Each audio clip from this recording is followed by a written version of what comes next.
noite, paz sobre a igreja. Abra sua Bíblia por gentileza, Mateus capítulo 4. Mateus 4, versículo 1 até o 11. É o mesmo texto da semana passada, o texto da tentação de Jesus no deserto. É a mesma leitura, mas fiquem tranquilos que não é o mesmo sermão, é outro. Mas está dentro do nosso assunto sobre a tentação de Jesus. Mateus 4, 1 a 11 diz assim a palavra de Deus: Então Jesus foi levado pelo Espírito ao deserto para ser tentado pelo diabo. Depois de jejuar 40 dias, 40 noites, teve fome. O tentador aproximou-se dele e disse: Se és filho de Deus, mande que essas pedras se transformem em pães. Jesus respondeu: Está escrito, nem só de pão viverá o homem, mas de toda a palavra que procede da boca de Deus. Então o diabo o levou à cidade santa, colocou-o na parte mais alta do templo e lhe disse: Se tu és o filho de Deus, joga-te daqui para baixo, porque está escrito: Ele dará ordens a seus anjos a seu respeito, e com as mãos eles o segurarão para que você não tropece em alguma pedra. Jesus lhe respondeu dizendo: Também está escrito: Não ponha à prova o Senhor seu Deus. Depois o diabo o levou a um alto monte e mostrou-lhe todos os reinos do mundo e o seu esplendor. E lhe disse: Tudo isso te darei, se prostrado me adorardes. Jesus lhe disse: Retire-se, Satanás, porque está escrito: Adore o Senhor seu Deus, e só a Ele preste culto. Então o diabo o deixou, e vieram os anjos e o serviram. Hoje à noite eu quero falar sobre o tema: o Cristo vencedor pela palavra. O Cristo vencedor pela palavra. A semana passada eu preguei sobre o tema: transforme esta pedra em pão. E eu mostrei para vocês que o diabo sempre tenta, após uma vitória espiritual, que ele sempre tenta quando estamos sozinhos, que ele sempre tenta em lugares que nós não esperamos, isso é, no templo, que ele sempre ataca antes da gente começar algo para Deus, que ele sempre ataca com intenções de descarrilhar o trem antes do trem da partida. Também mostrei para vocês o que seria transformar a pedra em pão. Hoje eu não vou falar sobre a tentação em si, mas eu quero falar a respeito da maneira como o diabo, ao atacar Jesus, foi vencido. O diabo foi vencido por Jesus através da palavra. Jesus, todas as vezes em que o diabo tentou ele respondeu: Está escrito. Jesus propõe que o caminho para nós vencermos Satanás, o caminho não é dizer está amarrado. O caminho para vencer o diabo não é dizer eu repreendo em nome de Jesus. O caminho para vencer o diabo não é subir na montanha, não é fazer campanha de oração. Jesus venceu o diabo através da palavra. Jesus venceu o diabo através da palavra de Deus. Então hoje o tema é esse: o Cristo vitorioso pela palavra. E esse é o cenário. Havia acabado de passar pelas águas batismais, João Batista batizou Jesus, e em poucas horas Jesus ia começar seu ministério ali no casamento em Caná da Galileia. E isso culminaria na morte de cruz e na salvação da humanidade. No entanto, o diabo tentou atrapalhar todo o projeto, apareceu, colocou Jesus à prova. E antes de Jesus morrer na cruz do Calvário, o diabo não queria que Jesus morresse na cruz do Calvário. Por quê? Porque se Jesus morresse na cruz do Calvário, a humanidade seria salva, você seria salvo, eu seria salvo. Nós somos salvos através do sangue de Cristo que verteu na cruz do Calvário. Então, se Jesus não morre na cruz do Calvário, não tem salvação. O diabo está muito interessado que Jesus não morra na cruz do Calvário. Ele até usa o Pedro para dizer assim: tu não podes morrer. Jesus percebeu que era um recado do diabo na boca de Pedro e disse: arreda, Satanás, tu és para mim pedra de tropeço. Ali estava Jesus sendo tentado pelo diabo há 40 dias. Jesus estava em jejum, estava frágil, estava provavelmente magro. Eu não consigo imaginar um Jesus gordinho, robusto, 40 dias em jejum. O meu Jesus, ele está queimado pelo sol. Ele é um Jesus assim meio moreninho, que nem o Josenildo. Josenildo, faz assim com a mão para o pessoal saber quem é você. Ali, o meu Jesus é mais ou menos parecido com o Josenildo, queimadinho do sol, magrinho que nem o Josenildo. É o Cristo andante, né? É o Cristo que não sai muito em banquetes a princípio, depois ele vai, mas por enquanto ele está sem comer. Acredito que ele bebeu, nesse jejum dele ele bebeu, porque 40 dias sem comer nem beber, ele teria morrido por não ter bebido. Lembre-se que ele estava no deserto, então ele estava 40 dias sem comer. Essa é a proposta do jejum que aparece aqui. Se ele estava sem beber também, não sei, mas também não quero discutir essa questão. O diabo aparece e pega Jesus em desvantagem física. Pega Jesus no momento de canseira, no momento de solidão, no momento de fome. E se tem uma coisa que eu tenho certeza absoluta, é que Jesus estava com fome. E todas as tentações que o diabo vai fazer a Jesus são todas boas, porque é transformar a pedra em pão, e pão é coisa boa. Quando você está com fome, um pão cai bem. Hoje foi tão corrido que não deu tempo de eu comer o pão. Para vir para cá, eu estava no corre-corre o dia inteiro, desde as 7 da manhã, e cheguei, tomei um banho, imprimi o esboço do sermão. Jesus deixou um pão com leite, eu virei o leite para cima e saí sem o pão mesmo. Larguei o pão na mesa. Então um pão cai bem quando está com fome. Como eu cheguei 10 minutos antes do culto, eu fui na padaria comer alguma coisa, porque ninguém é de ferro, né? Também não vou contar para vocês que eu comi, mas estava uma delícia. Muito bem. Então, comer é bom. Todas as propostas que Satanás fez para Jesus são boas.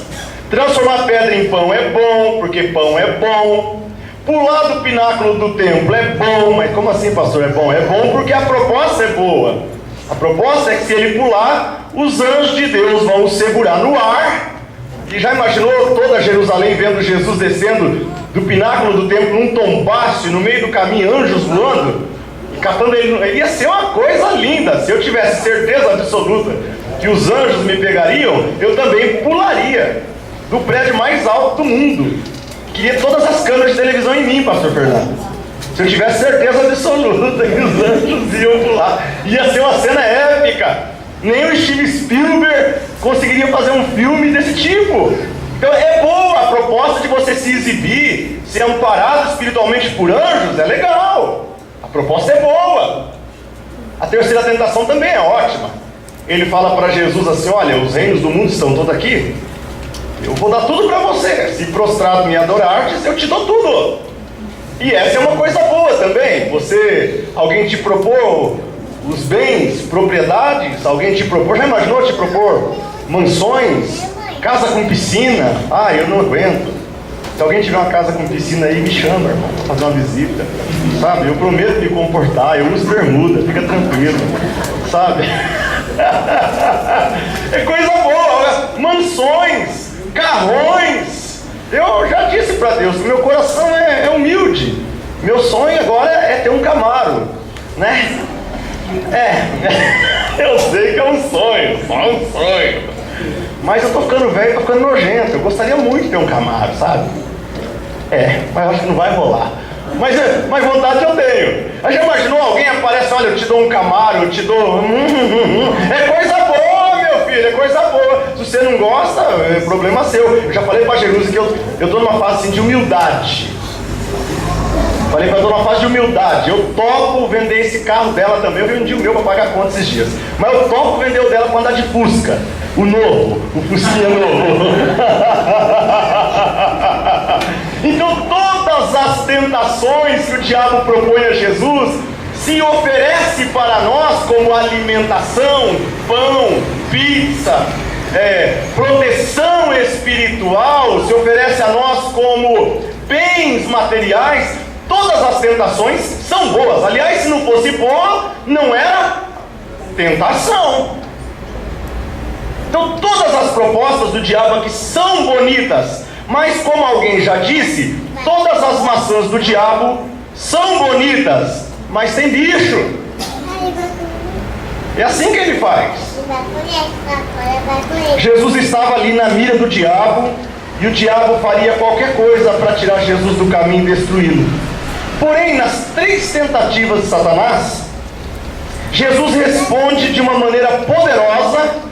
Ao ataque do diabo, Jesus contra-ataca com uma arma poderosa, no versículo 4, no versículo 8 e no versículo 12. No 4, no 8 e no 12, ele diz: está escrito, está escrito, está escrito. Então toda vez que o diabo o ataca, ele responde com uma arma poderosa. Que arma é essa, pastor Rubens? A palavra de Deus. Posso ouvir um amém? Amém. Jesus rebate os ataques do diabo e todas as tentações com uma arma poderosa, isto é, a palavra de Deus. Está escrito. Por que Cristo venceu? Vou propor hoje 2 caminhos, né?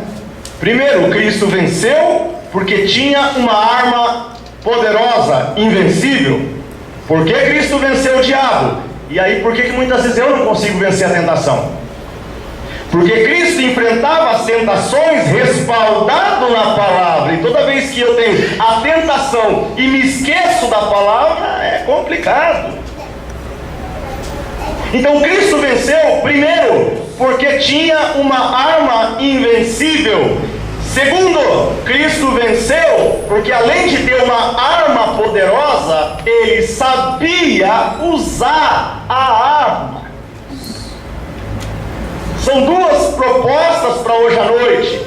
Por que Cristo venceu? Primeiro, porque ele tinha uma arma poderosa, isto é, a palavra de Deus. Por que Cristo venceu? Porque ele sabia usar essa arma poderosa, que é a palavra de Deus. São 2 respostas, é sobre elas que eu vou falar hoje à noite. Primeira, Cristo venceu porque tinha uma arma invencível. Irmãos, armas superiores. Armas superiores são essenciais numa guerra. Os países poderosos do mundo têm nas suas forças armadas aviões, caças, submarinos, tanques de guerra, armas poderosas. Uma nação precisa ter uma força bélica. Uma nação precisa ter o poder das armas para enfrentar uma guerra. Ninguém vai à guerra desarmado. Ninguém entra numa guerra desarmado. Então, na batalha espiritual, não se entra para lutar com Satanás desarmado. E o que tem de crente enfrentando batalhas espirituais ferrenhas, mas totalmente desarmados, totalmente sem armadura, não tem capacete de salvação, não tem o escudo da fé. Eu não vou pregar sobre a armadura de Deus, mas a espada do Espírito, que é a palavra de Deus, a espada do Espírito, que é a palavra de Deus. O que tem de crente passando por luta, enfrentando Satanás, enfrentando tentações, mas não usa a arma poderosa que é a palavra de Deus.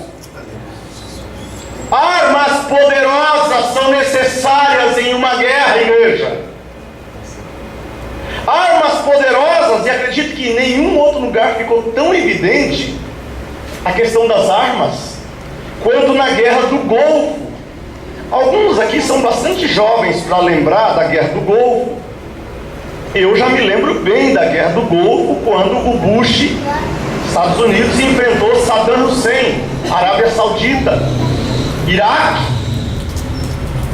Naquela Guerra do Golfo, eu me recordo que eu era ainda um adolescente, entrando para a juventude, e eu via os tanques americanos e os tanques do Saddam Hussein passando na beira do rio Nilo, do rio Eufrates.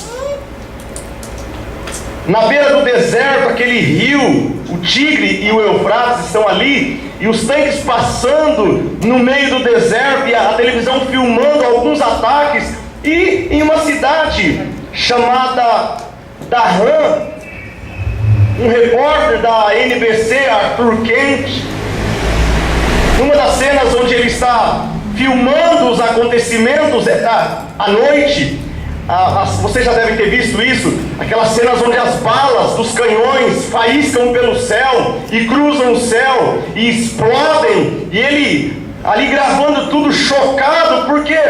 Porque o Saddam Hussein tinha uma arma poderosa. O Saddam Hussein tinha uma arma chamada míssil Scud. Os mísseis Scud, famosos na Guerra do Golfo, eram poderosíssimos. Saddam Hussein soltou pelo menos 42 mísseis sobre 86 mísseis Scud, 40 contra Israel e 46 contra a Arábia Saudita. Foi um bombardeio do Saddam Hussein na Arábia Saudita e em Israel. Ele fez chover míssil. Mas do que eu estou falando? Eu estou falando que, na verdade, os americanos também tinham uma arma poderosa, que ficou famosa naquela guerra, que era o míssil Patriot, famoso míssil Patriot. E a cena que o Kent está filmando é quando o Hussein e as suas tropas enviam o míssil Scud, detecta o seu alvo e envia. E o míssil Patriot, de acordo com as pesquisas que eu fiz aqui, ele voa em linha reta a uma velocidade de 3.000 milhas por hora. Ele tem um sofisticado computador que detecta um ataque, e ele detectando o ataque, ele vai em contra-ataque. Esse é o míssil Patriot. Ele tem um computador que detecta o ataque e ele é disparado e vai de cara, ele vai de bico, de confronto. Então todos os 86 mísseis Scud lançados por Saddam Hussein, irmãos, nenhum dos mísseis Scud atingiram o alvo. Sabe por quê? Porque os americanos tinham também uma arma poderosa que interceptava todos os ataques. Tendo dito isso, eu quero lembrar vocês que essa guerra foi no deserto, lá no Golfo Pérsico. Mas a verdadeira guerra foi a guerra que aconteceu no deserto da Judéia. A verdadeira tempestade no deserto. Esse é o nome que foi dado à guerra entre Saddam Hussein e Bush, Estados Unidos e Iraque. Tempestade no deserto. Entre na internet, pesquise lá Guerra, Tempestade no Deserto. Você vai encontrar toda essa história do míssil Scud e do míssil Patriot. E você vai ver que se o Saddam Hussein tinha uma arma poderosa, os americanos também tinham uma arma poderosa que interceptava.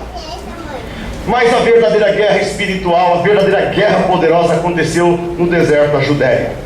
Satanás lançou sobre Jesus seus mísseis poderosos. Lançou todo o seu míssil Scud, 3 vezes bombardeou Jesus. 3 vezes ele tentou arrebentar o alvo. Ele colocou Jesus na mira e 3 vezes ele lançou o seu míssil.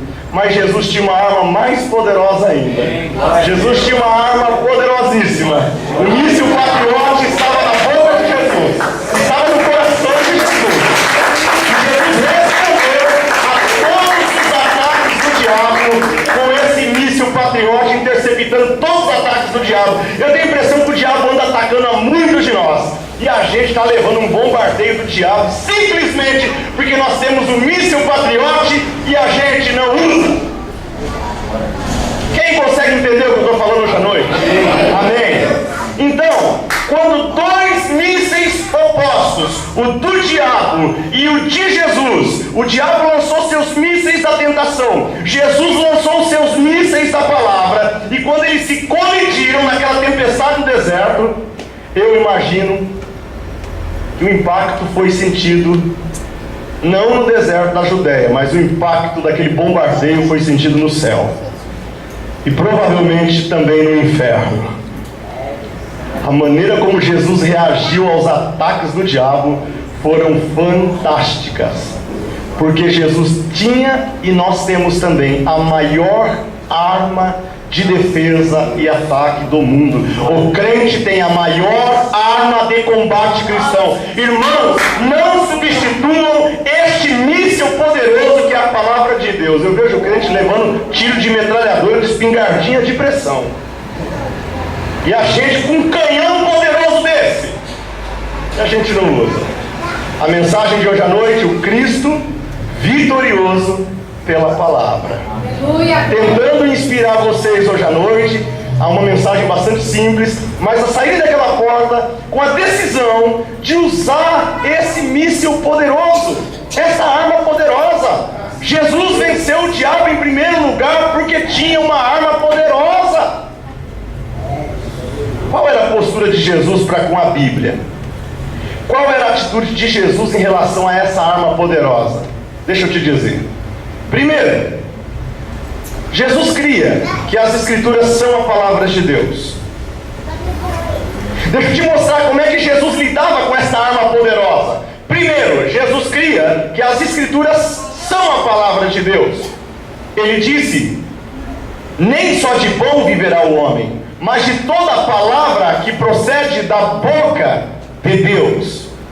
Jesus sabe que as Escrituras são a palavra de Deus. Igreja, pelo amor de Deus, não se esqueçam que as Escrituras são a boca de Deus em nossa vida. Jesus acreditava, quando ele queria ouvir a palavra de Deus, ele tinha a palavra escrita. Ele utilizava a palavra, eu vou mostrar já aqui, vai ser um bombardeio de texto bíblico. Lá em 1 Tessalonicenses capítulo 2, versículo 13, se diz que nós devemos receber a Bíblia como mensagem e palavra de Deus. Está escrito em Tessalonicenses 2,13: havendo recebido de nós a palavra de Deus, a recebeste não como palavras de homem, mas segundo é na verdade palavra de Deus. Jesus sabia que a Bíblia é a palavra de Deus. Ah, eu quero uma palavra de Deus para a minha vida. Abra a tua Bíblia. Não precisa ir na casa da irmã Doquinha, da irmã Francisquinha, da irmã Chiquinha, que ora e profetiza, e aí você vai na casa dela para ouvir Deus falar com você. Jesus sabia que a Bíblia era a palavra de Deus, que as Escrituras são a palavra de Deus. Nós não precisamos ficar correndo atrás de profeta, porque nós temos a palavra de Deus, igreja. Não substitua a palavra de Deus pela irmã da casa da esquina. Grave isso no seu coração hoje à noite. Jesus venceu Satanás porque ele tinha a palavra poderosa de Deus e ele cria que essa palavra é palavra de Deus. Segundo, Jesus cria que as Escrituras não contêm erros. Qual é a visão de Jesus para com a Bíblia? Primeiro, Jesus sabia que a Bíblia é a palavra de Deus e nem só de pão viverá o homem, mas de toda a palavra que procede da boca de Deus. Segundo, Jesus sabia e cria que a Bíblia, a palavra de Deus, as Escrituras, não continha e não contém erros. Na verdade, na véspera de sua crucificação, Jesus confirmou essa crença que ele tinha diretamente na palavra de Deus, quando ele falou assim, João 17, em uma das orações dele, oração sacerdotal, no capítulo 17, verso 17, ele disse: santifica-os na verdade. A tua palavra é a verdade. Jesus cria que as Escrituras são a palavra de Deus, e Jesus cria que as Escrituras são inerrantes. Aqui está a verdade. Santifica eles na verdade, Pai. Santifica a Igreja Batista Projeto Família na verdade, Pai. Que eles sejam alicerçados na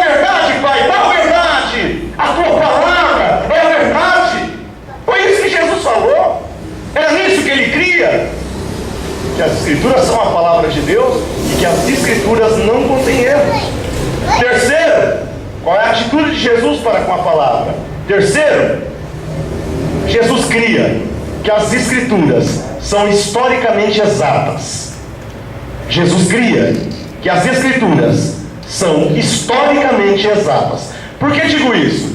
Porque se você pegar hoje os ateus, ou pegar pessoas que, de repente não é ateu, mas são bastante críticos da Bíblia, quais são, por exemplo, no Antigo Testamento, 4 textos, 4 fatos, 4 histórias que dizem que para você crer nela, só se você crê em alguma coisa ridícula? A Bíblia tem erros. Então quais são as 4 histórias? Bom, a história de Adão e Eva, parece que é conversa fiada para muita gente. Se diz que é conversa fiada, que Adão e Eva nunca existiram. Isso não existiu, o Jardim do Éden. Uma segunda história é a história de Noé e o dilúvio. Todo mundo diz, não é possível que vocês acreditem em um dilúvio.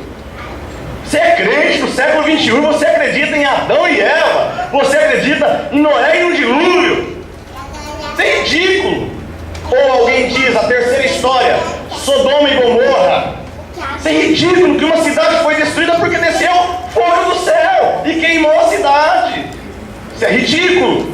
Ou quem sabe a quarta história, uma história esquisita, de um homem que foi engolido por um peixe.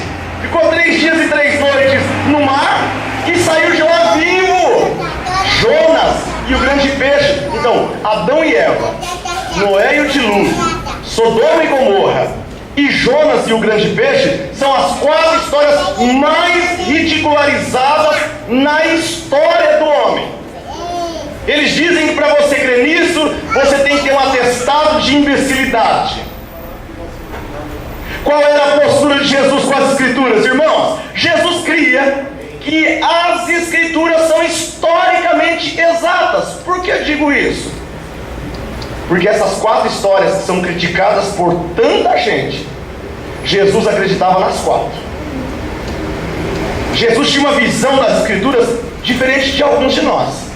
Ele acreditava em todas elas. Por exemplo, Jesus acreditou no relato literal da criação, no Adão e na Eva. Eles existiram.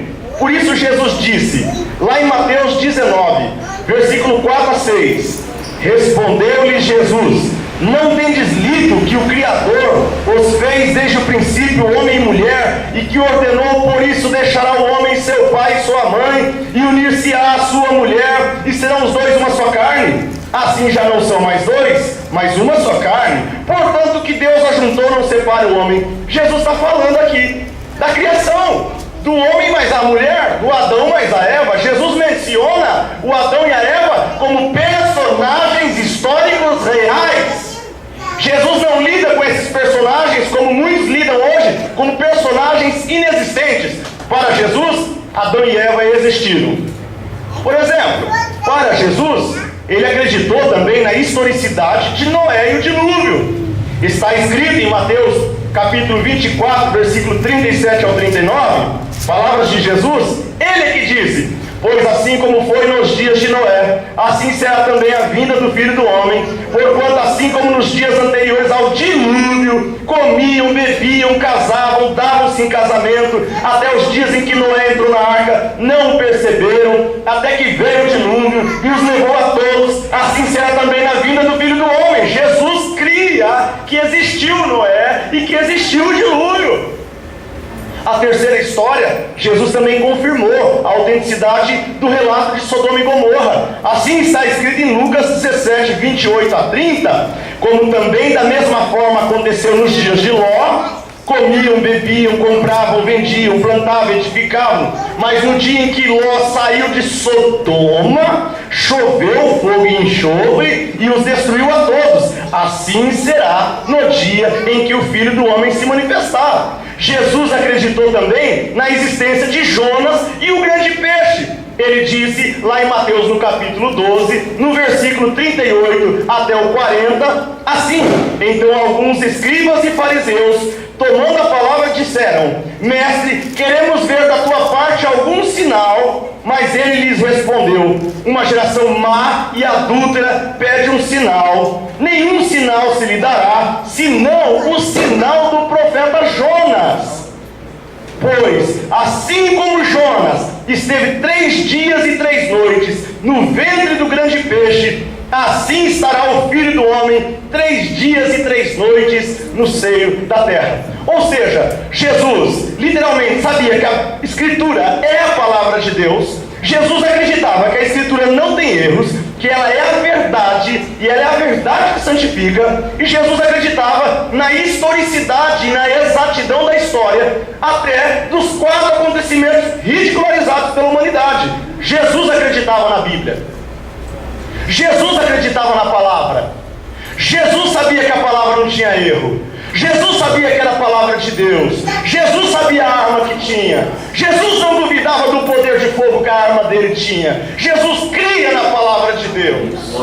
Hoje à noite eu quero te mostrar como é que Jesus enfrentou o diabo, com profunda convicção de que as Escrituras é a palavra de Deus, de que as Escrituras não têm erros, e de que as Escrituras contêm historicidade e exatidão. Quarto, Jesus cria que as Escrituras são invencíveis. Graças a Deus que Jesus cria nisso. Jesus acreditava que as Escrituras têm um poder enorme. Sabe, irmão, Satanás fica indefeso diante da palavra de Deus. Toda vez que o diabo mandava o ataque dele, Jesus respondia com a palavra, irmão. E o diabo não conseguia reagir. Ele não tinha contra-resposta. Toda vez que ele foi afrontado pelo diabo, cabeça, Jesus respondeu com palavra, com Bíblia. Ele não deu a opinião particular dele. Ele respondia com palavra. Ele não bateu boca com o diabo, ele respondeu com palavra.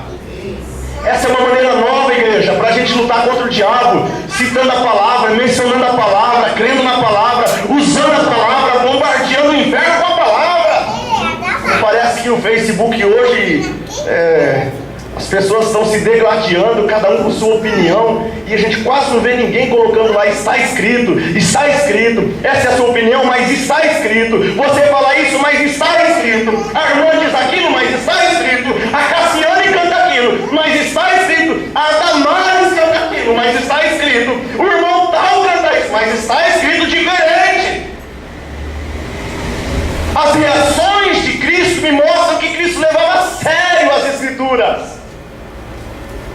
Ele cria que as Escrituras são palavra de Deus.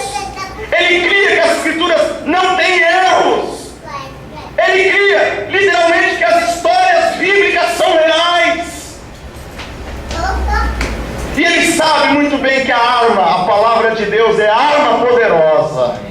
Graças a Deus. Na verdade, responder à tentação com a palavra é como atirar num mosquito com um canhão, irmãos. Responder os ataques do diabo contra você com a palavra é como você atirar num mosquito com um canhão. O mosquito não tem a mínima chance. Se vocês hoje à noite entenderem o que eu estou tentando pregar aqui, na minha limitação, se vocês entenderem o que eu estou tentando passar, estou dizendo para você, irmão, use uma arma diferente. Acredite na palavra de Deus, igreja. Volte a acreditar na palavra de Deus. Volte a dar crédito na palavra de Deus, porque a palavra de Deus é uma arma poderosa, é uma arma invencível, é uma arma que destrói fortalezas, que destrói principados e potestades, que destrói argumentos diabólicos, que destrói falácias do inferno. A palavra de Deus não perdeu o poder, gente. Aleluia, Deus. Ô igreja, pelo amor de Deus, vamos voltar à palavra, vamos usar a palavra como arma para lutar contra Satanás. Paulo disse em 2 Coríntios capítulo 10, as armas da nossa milícia não são carnais, mas são poderosas em Deus para a demolição de fortalezas. Posso ouvir um amém? Amém. As nossas armas não são carnais, são poderosas em Deus para destruir fortalezas. Sabe do que ele está falando? Que armas espirituais, e tem arma mais espiritual do que a palavra de Deus? Tem irmão que vai vencer a luta no monte. Não, irmão, você vai vencer a luta com a arma chamada Palavra de Deus. Glória a Deus. Deixa Deus falar com você, o Espírito Santo te tocar hoje à noite. Eis aqui a espada do Espírito Santo. Você quer que Deus fale com você? Quer que o Espírito Santo fale com você? Você sabe qual que é a arma do Espírito Santo? Não são os dons espirituais. A grande arma do Espírito Santo, a Bíblia diz, a espada do Espírito, que é a Palavra de Deus. O Espírito Santo usa isso aqui, ó. Olha o que o Espírito Santo usa. Palavra. Se a palavra não tiver poder, meu irmão, nada mais terá. Jesus sabia do poder da palavra, e por isso usou o poder da palavra contra Satanás e venceu. Charles Haddon Spurgeon, chamado príncipe dos pregadores, ele disse o seguinte: uma Bíblia caindo em pedaços. Uma Bíblia caindo em pedaços. Alguém que estuda, que lê, que anota, que escreve, que destrói a Bíblia. Uma Bíblia caindo aos pedaços geralmente não pertence a uma pessoa no mesmo estado. Uma Bíblia caindo aos pedaços, pode ter certeza, ela não pertence a alguém no mesmo estado. Mas pessoas que têm as páginas, depois de 10 anos tem a Bíblia, as páginas estão grudando. Está instalando ainda as páginas, depois de 10 anos com a Bíblia. Pode saber, uma vida espiritual derrotada. Eu não acredito em crente vitorioso que não usa a palavra de Deus, viu? Deixa eu te dizer isso. Eu não sei se está gravando aí? Eu quero deixar isso gravado aqui. Eu não acredito em crente vitorioso que não usa a arma poderosa que Jesus usou. Eu não acredito em crente que despreza a palavra. Eu não acredito em irmão ou irmã que não acredita e não dá crédito à palavra, porque aqui está a espada do Espírito Santo. O meu Jesus venceu o diabo com isso daqui. Glória a Deus, aleluia. E eu desprezo esse livro. E eu quero enfrentar o diabo na carne, no gogó, no Facebook. Não, Jesus sabia do poder da palavra de Deus. Então, por que Jesus venceu o diabo? Primeiro, porque ele tinha uma arma poderosa. Segundo lugar, a gente começar a encerrar a nossa conversa. Segundo lugar, Cristo venceu. Não só porque tinha uma arma poderosa. Tem muita gente com a arma poderosa na mão levando ripada do diabo.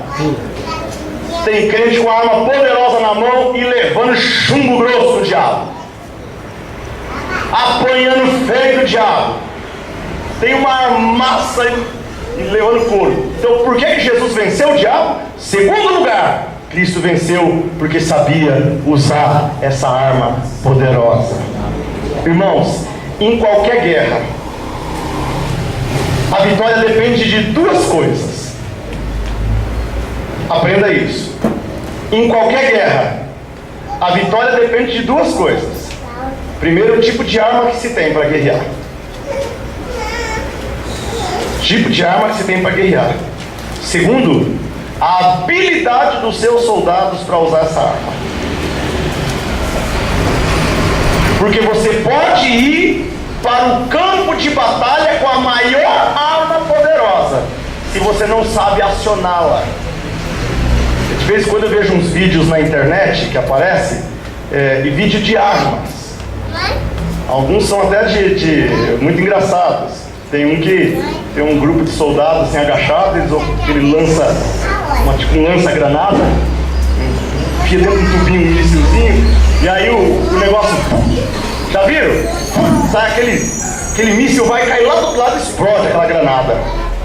Mas eu não sei o que acontece nesse vídeo, que os caras estão tudo ali. Quem já viu? Sabe o que eu estou falando, né? Ele enfia ali 5, 6, 7 soldados em volta, enfia, e aí vira pro lado para espirrar o negócio sai, sobe uns 10 centímetros e no chão. Aí eles olham, perna pra que quero.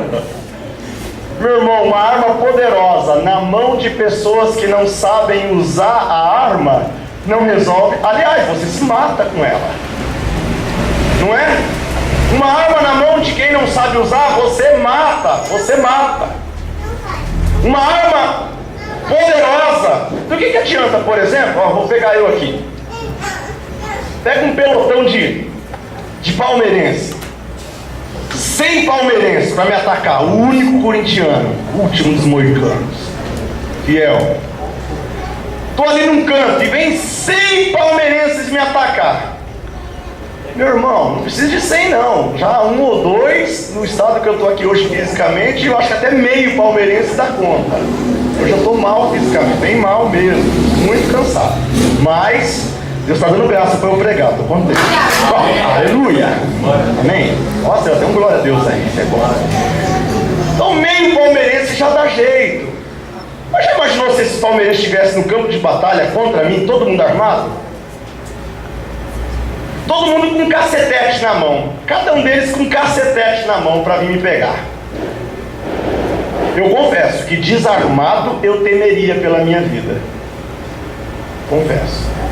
Agora, se vier 100 palmeirenses com um cacetete, esse pode ter o maior bengala que você quiser pegar do policial lá.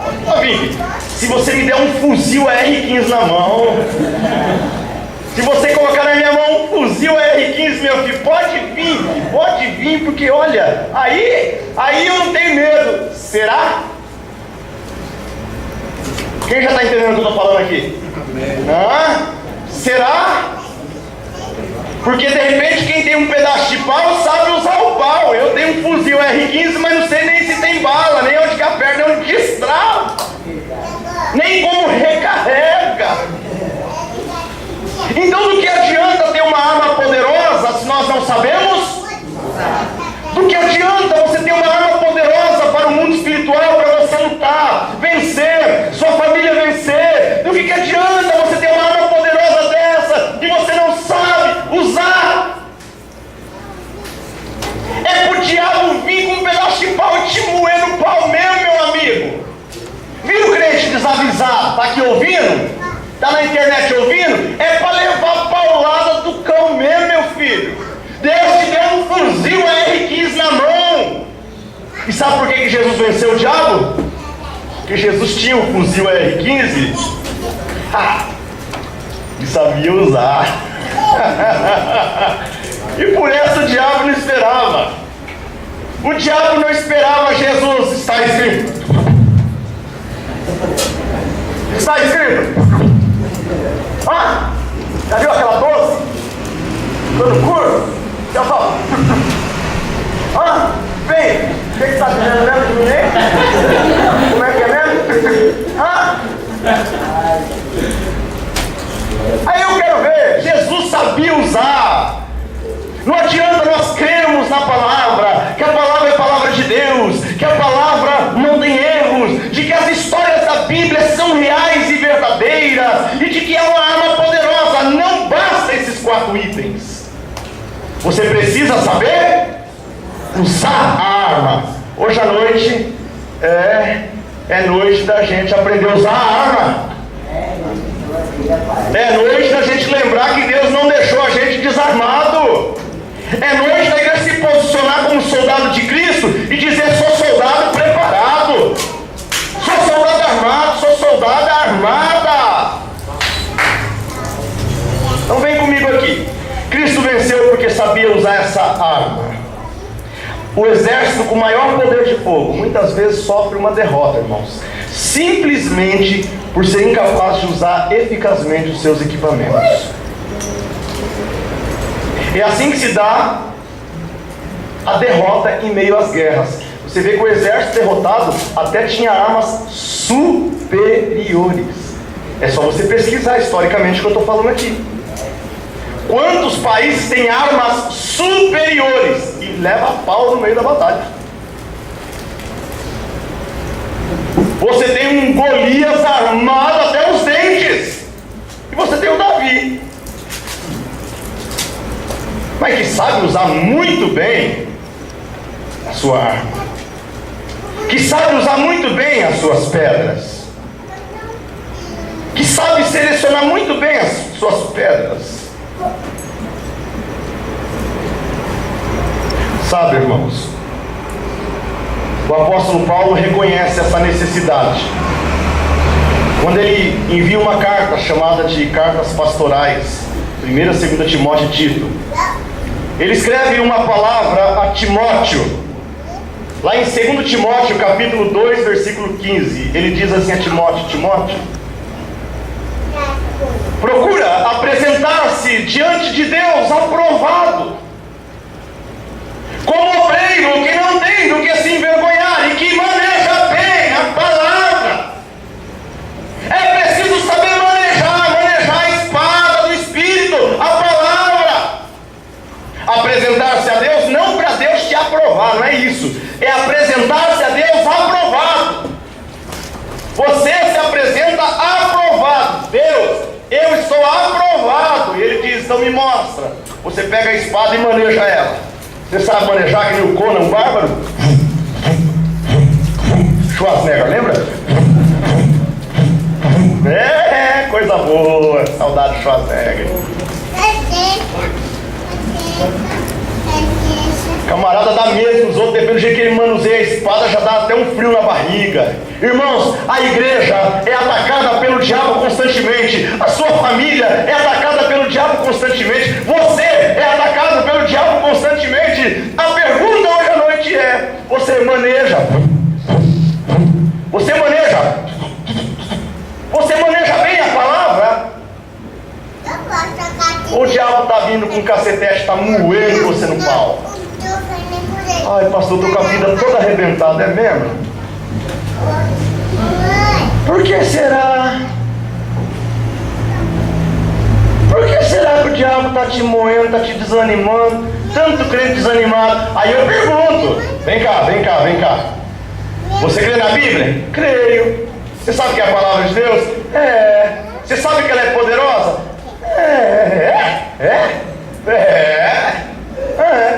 Você sabe usar? Não, pastor, eu tenho dificuldade. Claro que você tem dificuldade, você nunca lê.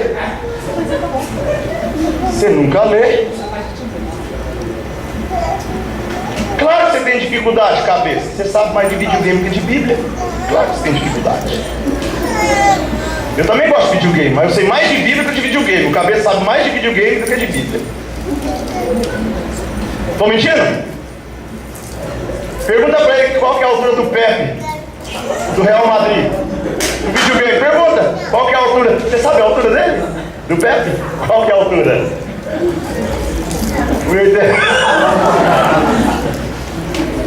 Ele sabe mesmo. Ele foi em casa sábado agora, me ensinou um monte de coisa, ele sabe.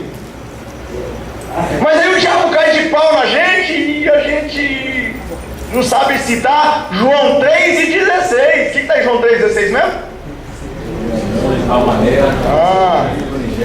E o que está em Apocalipse 1:6? Atos 1:8?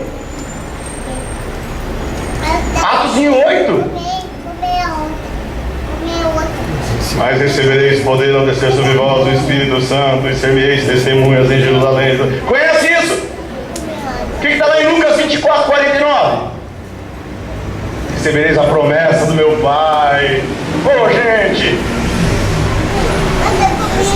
você tem munição aí para enfrentar o diabo, irmão? A arma poderosa eu sei que você tem, está aí na tua mão. A arma você tem. Quem tem a arma aqui? Deixa eu ver. Levanta a mão. Quem tem a arma? Eu quero que o diabo, se ele é cego, ele vai te pegar agora.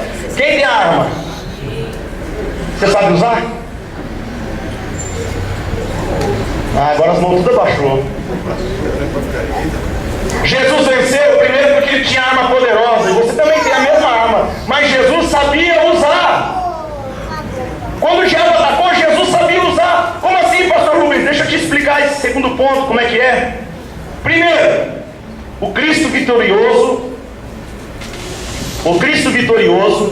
não só cria na Bíblia que ela é palavra de Deus, que ela não contém erros, que historicamente ela é exata e que ela é poderosa.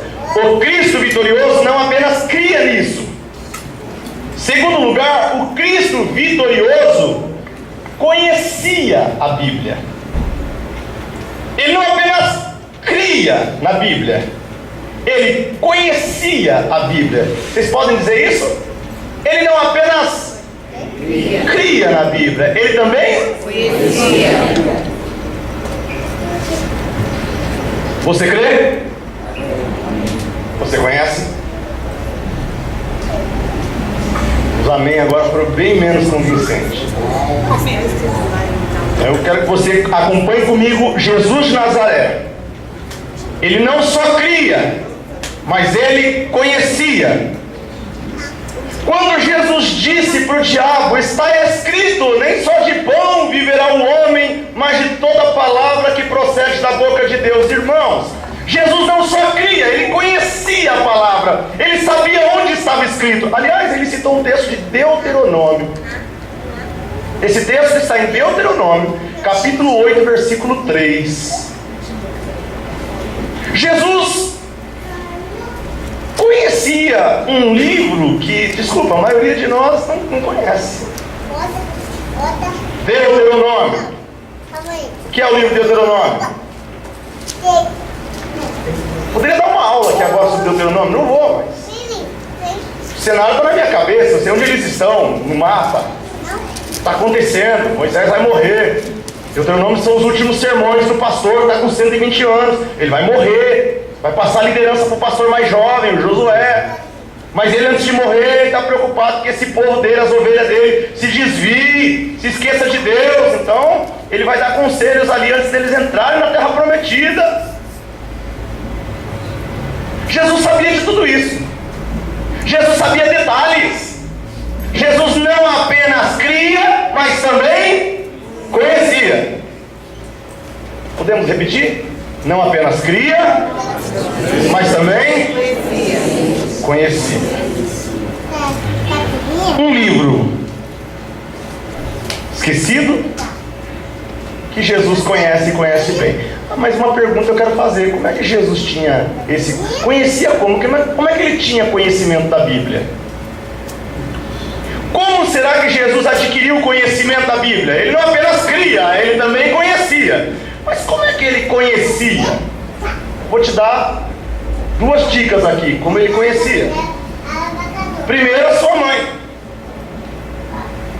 Ele conhecia primeiro por causa da sua infância. A mãe de Jesus, ele aprendeu a palavra quando era criança, isso é fato. Ele cresceu num lar de pais piedosos, o José e a Maria. A Maria, ela tinha um conhecimento profundo da Bíblia. Poucas pessoas sabem disso ou usam isso como argumento em sermão. Mas a Maria, ela era uma menina fantástica. Não é à toa que ela é agraciada entre as mulheres. Maria não era qualquer menina. Se você pegar as palavras que o texto usa para identificar a idade das pessoas, que seriam népio, pai de on, tecnon, ruios e pater, isto é, bebê, criança, adolescente, homem adulto ou ancião, você pega a palavra para Maria, quando ela se viu engravidada do Espírito Santo, ela é tecnon, ela é uma adolescente, virando jovem, virando moça, é uma adolescente ainda. Ela tem entre 13 a 16 anos de idade, quando ficou grávida do Espírito Santo. Essa é a palavra que aparece no texto grego para ela. Ela é uma menina, ela é uma mocinha. Mas ela não é qualquer mocinha. Espero que as mocinhas hoje à noite estão aí, estão me ouvindo aí? Tá ouvindo? As mocinhas estão me ouvindo? Estão ouvindo, mocinhas? De 13, 14, 15, 16, estão ouvindo? Maria não era qualquer mocinha. Maria não era aquele tipo de mocinha que fica só no WhatsApp, no celular e na internet. Maria, quando aparece o anjo dizendo que ela vai estar grávida, que virá sobre ela a sombra do Altíssimo, envolverá ela, e ela vai dar luz ao Emanuel, ao Deus conosco. Eu queria te lembrar que a Maria cantou um hino. Maria cantou um hino, está lá em Lucas 1, 46 até o 55. Esse hino é chamado de Magnificat. Muito famoso esse hino. Magnificat.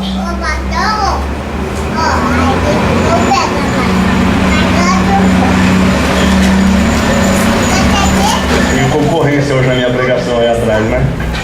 Estou ouvindo o discurso daqui. Tem concorrente aí, ó. Ela cantou o Magnificat. Irmãos, olha aqui para mim, todo mundo. Steven Lawson é um dos maiores pregadores expositivos que existe aí. Não sei se ele é dos Estados Unidos. Sabe se é dos Estados Unidos? Steven Lawson. Ele vem aqui na Fiel, sempre dá palestra sobre sermão expositivo. O Steven Lawson, em um dos seus livros, diz que esse louvor que a Maria cantou ainda adolescente, menina, moça, esse louvor dela tem 27 referências ou alusões a passagens do Antigo Testamento. O hino que ela cantou quando foi dito que ela estaria grávida do Espírito Santo, ela cantou o Magnificat, e esse texto dela tem 27 referências diretas a porções do Antigo Testamento. Irmão, é pouca coisa? Ela não cantava, se você me viu passando na prova e não me ajudou. Ela não era esse tipo de música, não sabe? Ela cantava a Bíblia. Ela cantava a Bíblia, 27 referências à palavra de Deus. Ela abria a boca para cantar a Bíblia. O menino Jesus é filho dessa mulher que canta a Bíblia, que conhece Bíblia, para cantar o Magnificat. Com respeito à nossa infância, eu preciso lembrar o voto que a minha mãe fez quando eu e meu irmão éramos crianças. Minha mãe, nós éramos adventistas. A minha mãe, meu irmão, meus pais ainda são. Lá tem a escola sabatina, porque é no sábado. Sabatina. Entendeu? Escola sabatina. A de vocês é a escola dominical, porque é no domingo. Uau! Descobriram isso sozinho ou por pesquisa na internet? Então, eu participei a vida inteira da escola sabatina. E tinha lição bíblica. Todo sábado estudávamos a lição da semana. Minha mãe fez um voto doido de ler a lição da semana, que tinha 7, 8 páginas. Cada semana tinha 7, 8 páginas. Ela fez um voto de ler essa lição inteira, todo dia. Todo dia estava 7 páginas, com todos os textos, com todas as perguntas. Que tinha pergunta e 20 textos para você ler como resposta. Ela comprou uma biblinha para o meu irmão, uma biblinha para mim, e quem teve que entrar no voto dela? Eu e meu irmão. E no sábado, ela lia 2 vezes, uma na escola bíblica, e chegava em casa, antes do dia terminar, nós estávamos tudo de novo a lição bíblica. Então eu tive uma mãe que me ensinou a crescer com uma Bíblia na mão, irmãos. Eu tive uma mãe doidinha. Minha mãe é doidinha varrida, chapada. Dizem que eu sou um pastor chapadão, né? Chapado, hein, pastor? Eu sou chapadão. Pois é, eu sou uma pequena amostra de mamãe. E com 9 para 10 anos de idade, tinha concursos bíblicos na minha igreja. E eu concorri com toda a igreja. E fomos eliminando pessoas no caminho. Chegou na final, 2 seres chegaram na final do concurso bíblico na igreja, com todos. Mamãe e eu. E eu ganhei de mamãe na final, é claro. Porque estava surgindo ali um novo campeão. Damares, não sei se ela que canta, mas ela tinha razão. Estava surgindo um novo campeão. É nóis. O Jesus não apenas crê na Bíblia, o Jesus conhece. Mas por que ele conhece? Primeiro, o Jesus da Bíblia tem uma mãe bíblica. O apóstolo Paulo, escrevendo ainda ao Timóteo, mesmo que eu falei agora há pouco, para você manejar bem a palavra, agora no próximo capítulo, não o 2 e 15, mas agora no capítulo 3, verso 15, 14 e 15, ele disse para o Timóteo assim: olha que bonito isso aqui. Tu, porém, Timóteo, permanece naquilo que aprendestes e que fostes inteirado, sabendo de que quem tens aprendido, e que desde a infância sabes as sagradas letras que podem fazer-te sábio para a salvação pela fé que há em Cristo Jesus. Você desde a infância sabe as sagradas letras. Não é que o Jesus cresceu num lar bíblico, com uma mãe bíblica. O Jesus cresceu em uma casa que ele sabia o poder da palavra de Deus. Quando o diabo entrou na reta dele, ele entrou na reta de um menino, de um rapaz que conhecia a Bíblia, que cria na Bíblia, que conhecia, e que a mãe dele, a Maria, conhecia, e que o pai dele conhecia, e que a casa dele conhecia. E ele conhecia por quê? Conhecia por causa do pai e da mãe, e conhecia também, vou te dar uma outra dica, conhecia através dos rabinos. Jesus era um menino que ele discutia com rabinos, ele discutia teologia. Uma vez, fazendo o bar mitzvah, que se fazia com 12 anos de idade, Jesus compareceu perante os doutores da lei para uma sabatina, sobre o conhecimento que ele tinha aos 12 anos de idade. Jesus deixou os doutores da lei impressionados, porque ele debateu com eles assim num nível teológico. É como se você pegasse hoje aqui uma criança de 12 anos de idade, 11, 12 anos de idade, para vir discutir com o pastor Fernando, comigo, com o pastor, com pessoas que têm habilidade bíblica, habilidade teológica, e você vê um menino com um potencial te guardando no bolso. Meu Deus, é impressionante. Eu não sei porque eu não consigo mais encontrar essas crianças. Tenho andado por aí à procura dessas crianças de 12, 13 anos de idade. Não tenho encontrado mais, porque as nossas crianças primeiro fazem parte de uma casa onde papai e mamãe não lê Bíblia, tá? Aguenta e não corre não, filho. Aguenta e não sai não, tá? Aguenta firme agora, aperta o cinto aí que você vai levar. Seu filho, a sua filha cresceu numa casa onde não abria Bíblia. Você está deixando a vida passar, está envelhecendo e não está sendo uma referência para os seus filhos na Bíblia. Um projeto família, uma igreja projeto família, começa com um pai e uma mãe, no mínimo Maria.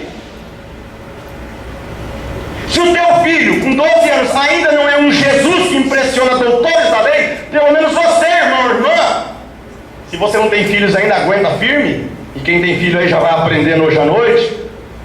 Irmãos, nós precisamos fazer alguma coisa. Nós precisamos conhecer a palavra de Deus. Quem concorda comigo? Precisamos conhecer a palavra de Deus. Precisamos influenciar os nossos filhos. Precisamos influenciar. A minha filha sabe do que eu estou falando. Se não quiser copiar, fazer o quê? Paciência. Mas que o pai vem dando umas dicas, umas orientação. Essa menina aqui faz 3 anos que ela está digitando um livro de teologia meu, dessa grossura. É ou não é, filha? Dessa grossura um livro de teologia. Ela digita, ontem ela não digitou, mas hoje ela digitou. Faz uns 2, 3 anos que a coitadinha vem digitando todas as minhas aulas do CTL que eu dei na presbiteriana. Nos últimos 2 anos, vocês sabem disso, que eu sempre contava para vocês. Aulas que aquela menina digita. É teologia. Ai, pastor, ela vai entender, não estou nem aí se vai entender, se não vai entender. E se você não estiver gostando, o problema é seu também. Tá? Porque lá em casa não é só internet, WhatsApp, computadorzinho, não. Tem que ter Bíblia, tem que ler livro. Lá em casa é assim que funciona.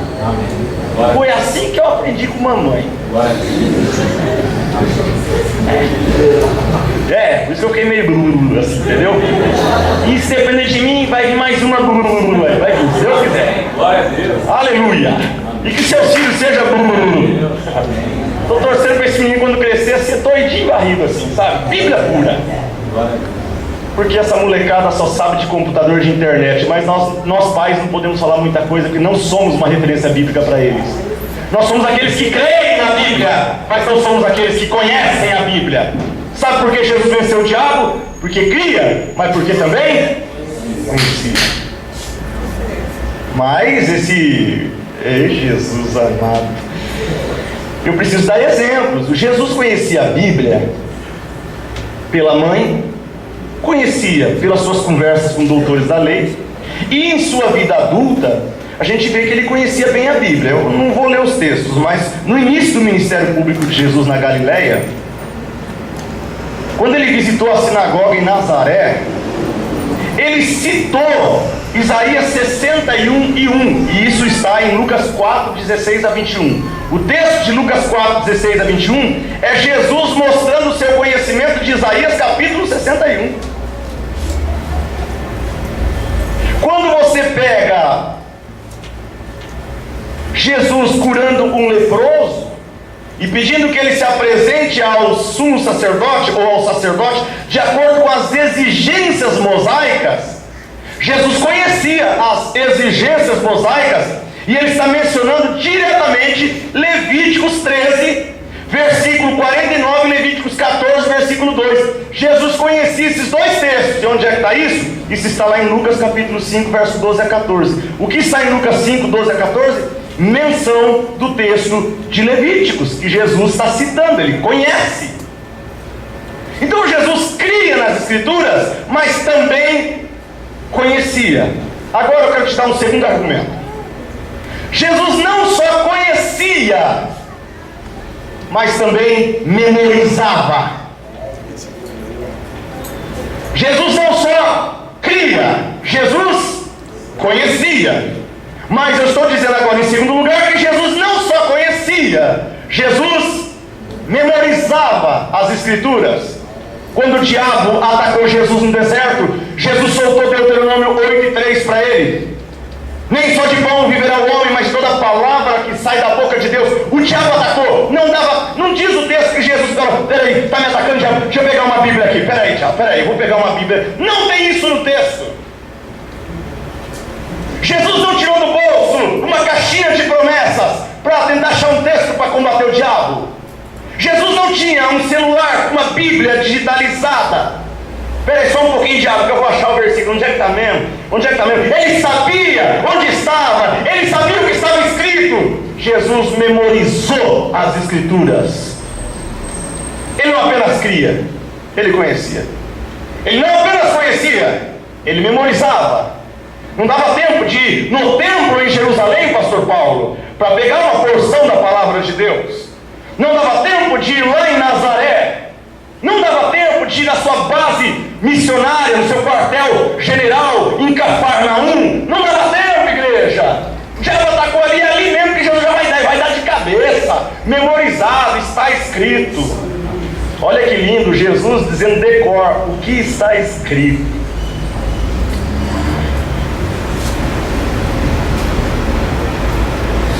Toda vez que Jesus abria a boca e falava, irmãos, gravem isso, toda vez que Jesus abria a boca e falava, ele mencionava as Escrituras de memória. Poucas vezes você vê ele, algumas vezes você vê ele entrando na sinagoga e abrindo o rolo do profeta tal e lendo. Fora isso, toda vez ele dizia, Moisés dizia isso, mas na verdade vos digo. Ele menciona o que o Moisés dizia e faz uma contraproposta. Quer exemplo? Vou te dar alguns exemplos aqui. Jesus, quando atacado pelo diabo, não cita de cabeça a instrução dos rabinos.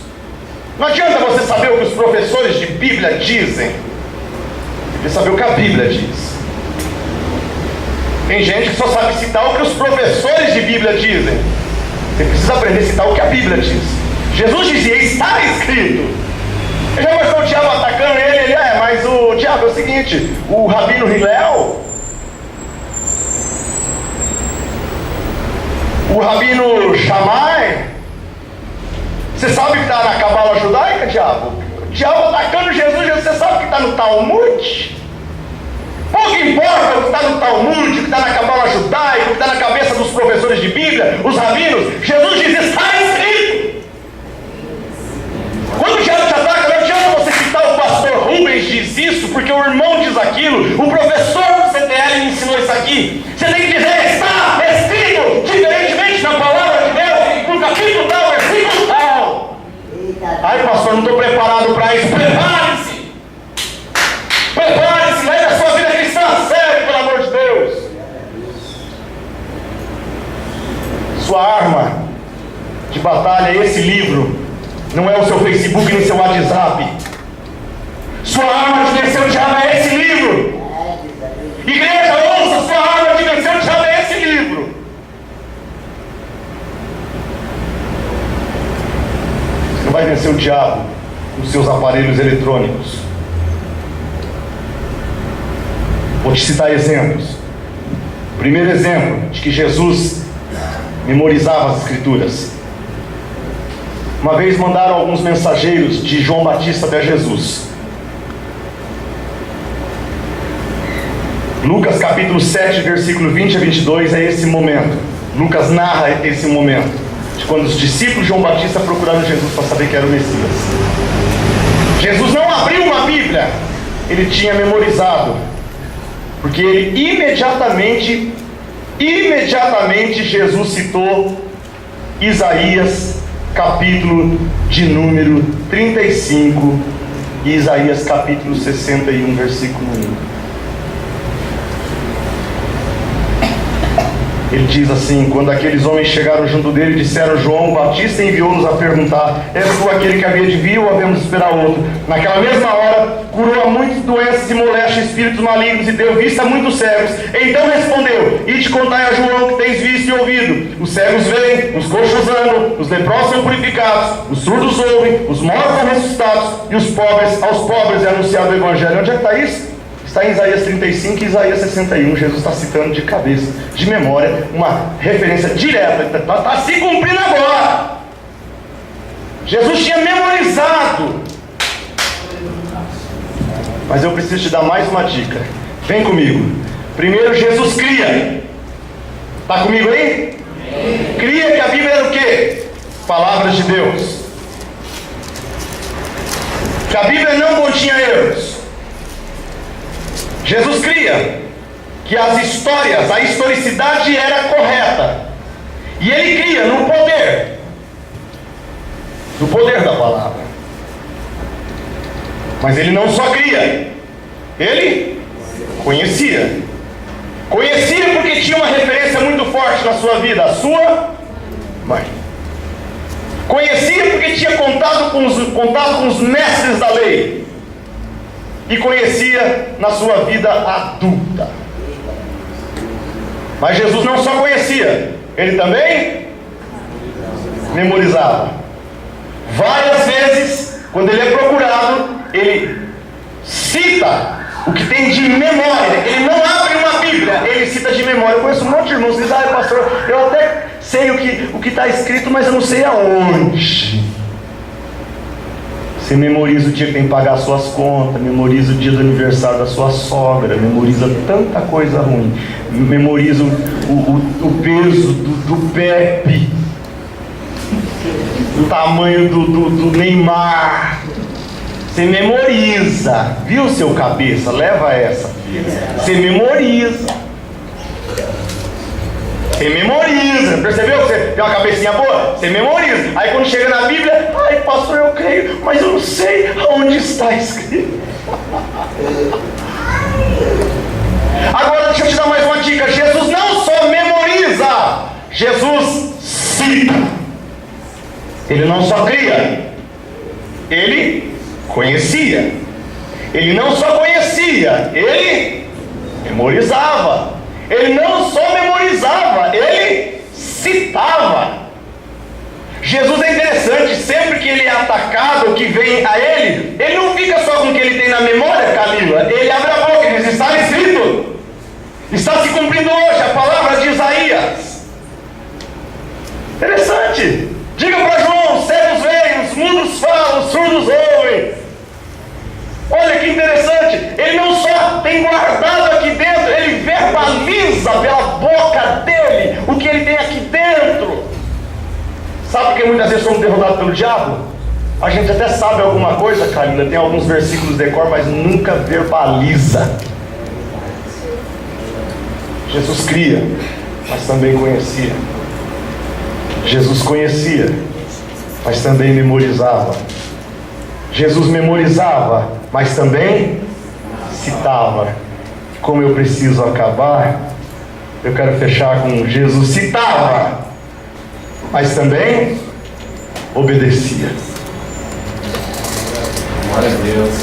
Posso ouvir um amém? Amém. Jesus cria, mas também Jesus cria, mas também conhecia. Jesus conhecia, mas também Jesus memorizava, mas também Jesus citava, mas também obedecia.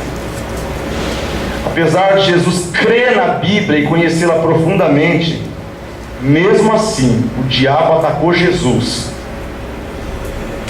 De fato, irmãos, não há muita diferença nesses pontos aqui entre Jesus e o diabo.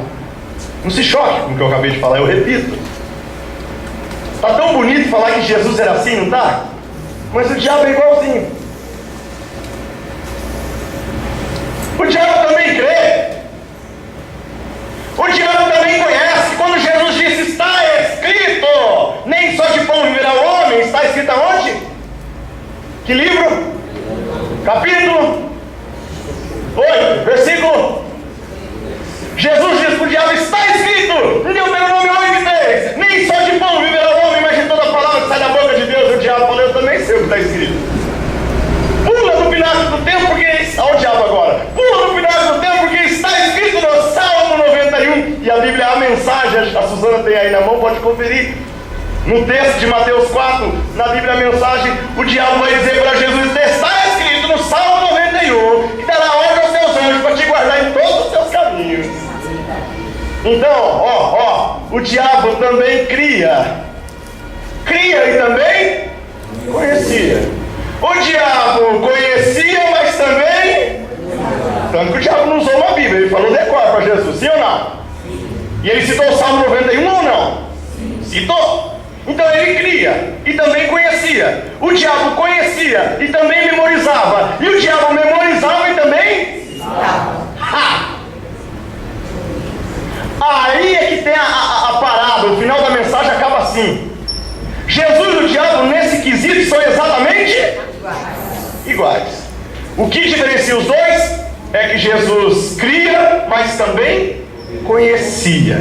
Jesus conhecia, mas também memorizava. Jesus memorizava, mas também citava. E agora é que está: Jesus citava, mas também conhecia. E aí é que está: o diabo crê, estremece, não obedece. Deixa eu te perguntar: você se assemelha a Jesus ou ao diabo? Você é um pequeno Cristo ou um pequeno Satanás? Qual é a sua melhor versão?